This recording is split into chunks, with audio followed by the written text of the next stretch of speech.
Sugeng Dalu Rahayu Rahayu dari Timur Bengawan. Jumpa lagi dengan Eyang dalam suasana kegembiraan riuh renyah orang-orang kaya. Gembira, riuh, renyah, tetapi renyah dan riuh itu tidak bisa membungkam kesedihan, kelaparan, sang penderitaan.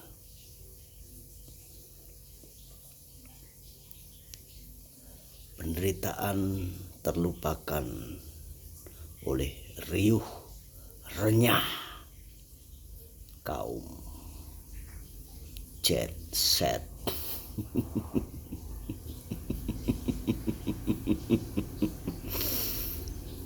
Renyah, riuh, tapi kerenyahan dan keriuhan itu tak mengerti arti kelaparan. Ya, begitulah hidup, dan hidup begitulah. Jadi Til Kumandil Gendewati, itulah kenapa engkau butuh yang namanya pencerahan, tercerahkan, atau terberkati, atau mukjizat. Ya, penting. Kenapa tercerahkan, pencerahan dari Sang Maha itu penting? Siapakah yang engkau sembah? Siapakah yang engkau agung-agungkan? Siapakah pemilik puncak tertinggi dari segala sesuatu yang ada di dimensi keempat maupun dimensi-dimensi yang lain? Tetaplah Sang Maha menduduki puncak tertinggi. Jadi siapapun pasti tunduk padanya karena puncak tertinggi. Entah iblis, entah setan, entah manusia, entah jin, entah apapun itu. Jadi kenapa harus khawatir? Karena beliaulah pemilik puncak tertinggi. Ketika beliau mempunyai utusan-utusan yang diutus, bahkan Sang Maha mempunyai anak. Anaknya siapa? Anaknya siapa dan dari mana?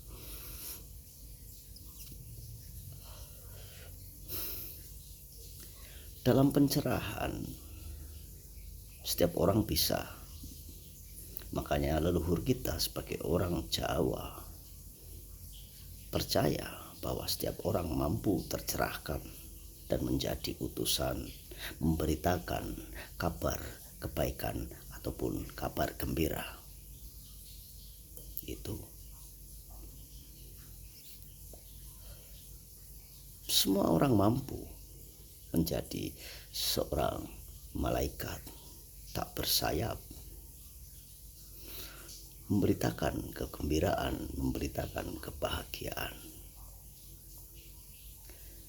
Pencerahan dari Sang Maha mudah untuk didapat karena kita Til Kumandil Gendewati dan cucunya Eyang Silpringsil, ya, kita hanya butuh kesadaran, ya. Karena pencerahan itu adalah sebuah kesadaran, bukan sebuah kepercayaan. Jadi kamu percaya nih pada cerita dongeng-dongeng, nanti kepercayaan, ya kamu tidak akan tercerahkan. Ya, Silpringsil, Til Kumandil, Ketika kamu hanya mempercayai cerita-cerita, maka kamu gak akan bisa tercerahkan. Ya. Karena pencerahan mempunyai juga level-level tertentu. Jika engkau memandang Candi Borobudur, ya, di sanalah sebuah pencerahan tertinggi, ya. Dan itu ada kapan? Apakah tahunnya engkau tahu? Apakah berjuta-juta tahun? Ataukah sesuai dengan kisahnya hanya baru kemarin? Apakah bermiliar-miliar tahun, berjuta-juta tahun yang lalu?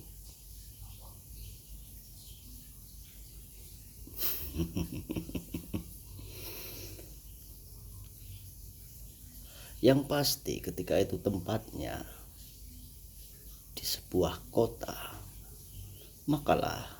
makanya di situ dulu adalah tempat pencerahan.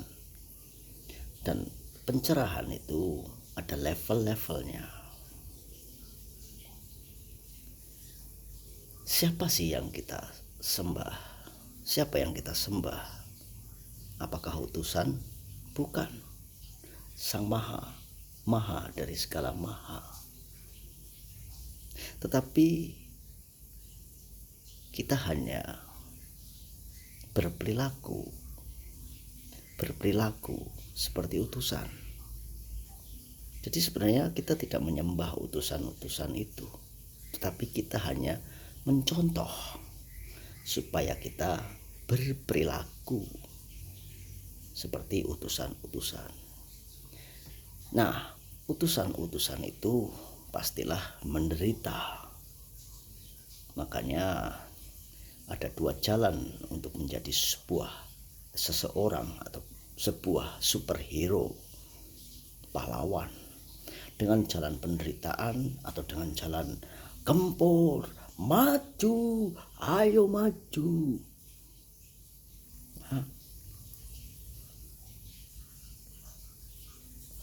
Tapi untuk mencapai sebuah pencerahan, pastilah penuh dengan penderitaan.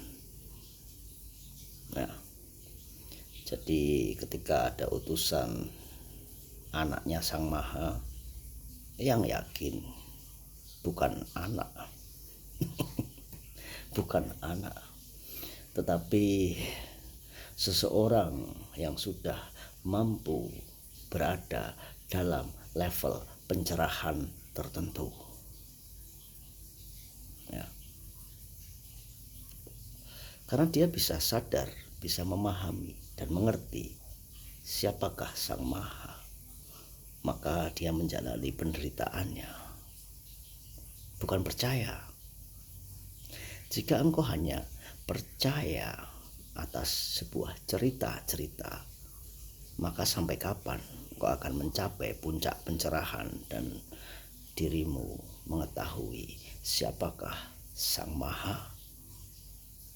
Karena hanya percaya cerita. Lakukan yang terbaik dari yang terbaik. Penderitaan harus engkau lalui. Makanya yang menceritakan 7 cakra, di mana yang menghambat adalah ketakutan, kesedihan, rasa malu, dan suka berbohong, halusinasi, dan seterusnya, yang sudah gak mau mengurutkannya lagi karena sudah ngasih tahu padamu cucunya Eyang Til Kumandel Gendewati tercinta. Seruput kopinya biar gak stres.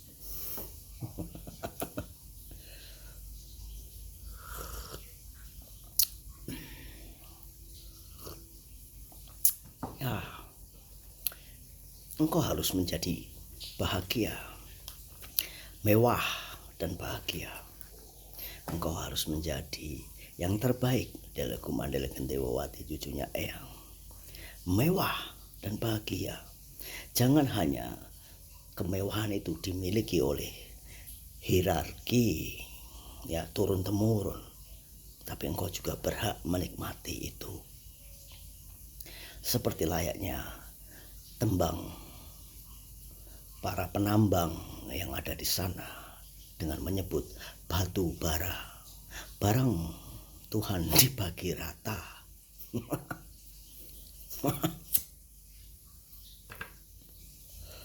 Engkau harus menikmatinya juga.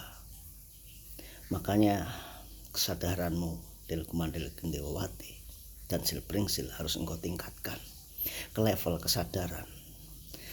Realize, menyadari, bukan believe, bukan percaya pada sistem cerita yang katanya. Karena yang engkau sembah itu adalah Sang Maha. Ya. Sekarang yang mau membagi bagaimana engkau bisa berkomunikasi dengan air dan menyuruh air itu, dan kau berikan informasi ke air itu. Ya. Karena 70% dirimu adalah air. Sang Ksatrio Piningit terbuat dari air sperma. Tentu saja, maka dikandung 9 bulan di dalam air dan mati meleleh seperti air. Itu nanti. Maksudnya matinya nanti, masih lama. Masih puluhan tahun. 30 tahun. Karena usia beliau baru 40-an. Delkumandel Gendewati, idolamu, your icon, Sang Ksatrio. Begitulah menurut Eyang. Bulan Desember seperti yang Eyang katakan sudah lewat. Cisamsunya angkanya. Tetapi Pedit Nogo kini membisikkan kepada Eyang, bisikan cerita tentang maha dahsyat yang lain. Ketika yang mewah tidak mau berbagi penderitaan, maka yang mewah tidak akan menemukan pencerahan. Maka yang mewah akan jatuh dalam lumpur hisap, tenggelam dan terhisap jiwanya, raganya maupun rohnya.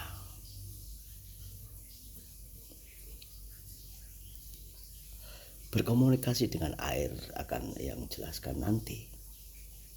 Tapi yang pasti air bisa engkau kasih kode, dan ketika itu bersamatilah, karena samati adalah leluhurmu. Ya, pencerahan pada level tertentu, pada tingkatan tertentu. Pencerahan.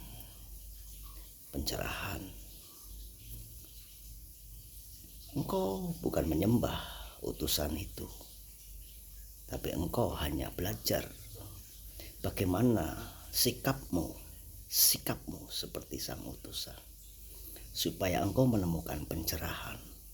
Tapi engkau siap atau tidak Delkumandel Gendewati cucunya Eyang dalam sebuah penderitaan. Makanya cakra itu penting. Kesadaran bukan kepercayaan. Realize. That's what Eyang means. You have to realize what happened in your surrounding area, which is very cruel. Yang saying, apakah kehancuran dunia itu akan semuanya terjadi? Tidak. Ketika engkau hanya melihat di sebuah berita, maka engkau merasa bahwa berita itu adalah semuanya. Makanya kebiah uyah, yang namanya kebiah uyah, yang kau lihat hanya di handphonemu, laptopmu, dan cerita bergambar, tetapi seakan-akan keruntuhannya ada di sebelahmu, di kanan dan kirimu. Bukankah begitu kita sebagai manusia? Kecelakaannya terjadi di sana-sana, tapi seolah-olah itu sedang terjadi di hadapanmu, lalu kau ketakutan. Tapi yang bilang kepadamu Delkumandel Gendewati, ketika engkau menjadi seorang yang baik, yang jujur, seseorang yang jujur, maka selamatlah engkau. Ketika engkau menjadi seorang yang sadar, yang realizing, yang menyadari, bukan believe, hanya percaya kepada sesuatu yang ada, maka engkau akan selamat. Kiranya begitu apa yang Eyang cerahkan kepadamu, cucunya Eyang, Delkumandel Gendewati dan Sil Pringsil. Rahayu, rahayu, rahayu dari Timur Bengawan. Petit Nogokini akan kembali ke medan laga. Kapan yang secret? Karena Petit Nogokini sedang mulai terbangun lagi, karena keserakahan, kemewahan yang lain menderita, yang lain kelaparan. Renyah bagimu, tapi tidak crispy bagi yang menderita. Rahayu, rahayu.